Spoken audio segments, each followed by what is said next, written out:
A Dilceia, lá de Barra Mansa, nos escreve, ela fala assim: Padre, queria que o Senhor me ajudasse a atender os sentimentos que estão me ocorrendo. Perdi meu esposo e perdi também meu filho recentemente. E não estou conseguindo conviver com a saudade. Dilceia, não é fácil mesmo, minha filha, perder duas pessoas que são tão importantes na sua vida. É a estrutura da sua casa que de alguma maneira ruiu. E a gente leva tempo, o coração precisa de tempo. Nós não podemos querer a cura hoje, se nós precisaremos passar pelo processo que resultará a cura. E o luto, ele é uma realidade processual. O que é processual? Que precisa naturalmente passar por um processo. Quando uma pessoa morre dentro da nossa casa, minha gente, a estrutura é toda modificada. É impressionante como uma pessoa, se você retira uma única pessoa, é impressionante como a estrutura da família é modificada. E é igual um caminhão em movimento, cujas abóboras que estão ali atrás vão se ajeitando à medida em que a gente pega a estrada. É uma linguagem rural que eu já vi muito. Enchia o caminhão de abóbora, entrava para a estrada, elas iam balançando, aquela barulheira, de repente assentavam e você nem lembrava mais que tinha aquele monte de abóbora atrás. Mas até que ajeita, faz muito barulho. Assim acontece na nossa vida. Sempre que alguém é retirado, o caminhão faz barulho. E a gente acha que aquele barulho será eterno. Eu me lembro a morte da minha irmã, quando a Heloísa morreu, foi tão traumático lá em casa, foi tão difícil restabelecer a casa sem aquela presença, ainda que ela não morasse mais com a gente. Ela morava em Belo Horizonte na época. Mas você tem que reestruturar o coração, porque o outro mora dentro de nós. Família não é só um lugar onde as pessoas moram na mesma casa. Família é quando as pessoas moram uma dentro da outra. E quando alguém morre, a gente perde aquele inquilino. Você perde aquela presença que até então estava dentro de você. Claro, vai permanecer pela saudade, mas você não abraça mais, você não encontra, você não fala. Então essa organização do luto, ela precisará passar pelo processo de acostumar-se com a ausência. E no seu caso, Dilceia, você ainda passa pela dura experiência de perder duas pessoas num prazo muito recente. Minha filha, você vai ter que ter muita paciência com o seu sentimento. Isso não vai ficar diferente da noite para o dia. Você terá de acomodar essas duas pessoas nas suas saudades, nos seus sentimentos, para você ter condições de continuar a sua vida como era antes. É claro que nunca será como era antes, porque não pode. Não é para quem não perde também. A vida não é a mesma, a vida nunca pode ser a mesma, até para quem não perdeu. A vida é sempre em movimento. Outro dia mesmo, uma amiga minha descobriu uma enfermidade do filho. Ela estava destroçada. A mesma enfermidade que o marido tinha, que foi extremamente dolorosa para eles, ela descobriu que o filho tinha também. O que dizer? Claro que a gente fala, estou do seu lado, estou rezando com você, mas aquele é um dilema que ela vai precisar enfrentar. Eu não tenho, por mais que eu a ame, eu não tenho como entrar no coração dela e viver aquele sofrimento por ela. Eu até a levei em todas as intenções das minhas missas durante a peregrinação.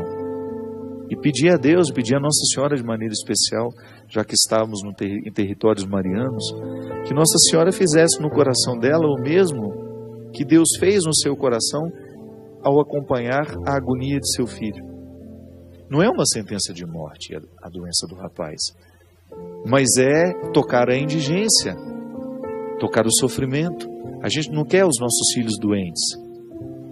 Depois da notícia, que naquele primeiro momento parece que o mundo da gente desaba, depois, porque somos pessoas de fé, o nosso processo é reconstruir a realidade e a gente sai dali até melhor.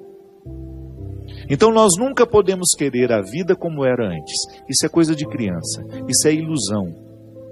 A vida nunca será a mesma para quem perdeu e para quem não perdeu. Nós precisamos nos adequar aos movimentos que o tempo fez. Sempre no empenho diário de colocar alma no nosso corpo, de encher de sentido a nossa vida, de nunca permitir que as dificuldades, que as perdas venham prevalecer sobre tudo isso. Agora, minha filha, à medida em que o tempo vai passando, a gente vai amadurecendo com o acontecimento. Quando Deus tem a oportunidade de agir na nossa vida, nesses momentos de dor, é impressionante como nós somos modificados para melhor. E isso é possível sim. Não só porque aconteceu na minha vida, mas porque aconteceu na vida de milhares de pessoas que dão testemunhos maravilhosos de superação, que nos ajudam a entender a dimensão pedagógica da dor, do sofrimento. É a comprovação diante dos nossos olhos de muitas e muitas pessoas que passaram também pela dura experiência de perder filhos, de perder marido, de perder mãe, de perder irmãos, namorados, namoradas, esposos, esposas, e depois terem de dar continuidade à existência. Agora, a paciência com o processo é importante. Eu não tenho como antecipar essa cura. É igual o processo da cicatrização. Uma amiga minha, Adelina, minha companheira de viagem, lá de Fortaleza, espontânea o tempo todo, por isso que eu gostei dela desde a primeira vez que a vi. Ela tem o coração para fora.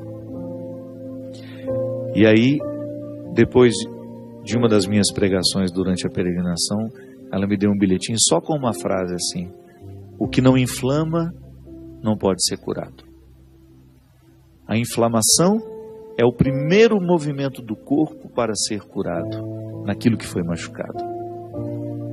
Então, uma inflamação é uma manifestação da própria imunidade do corpo, de querer expulsar aquilo que está agredindo a carne.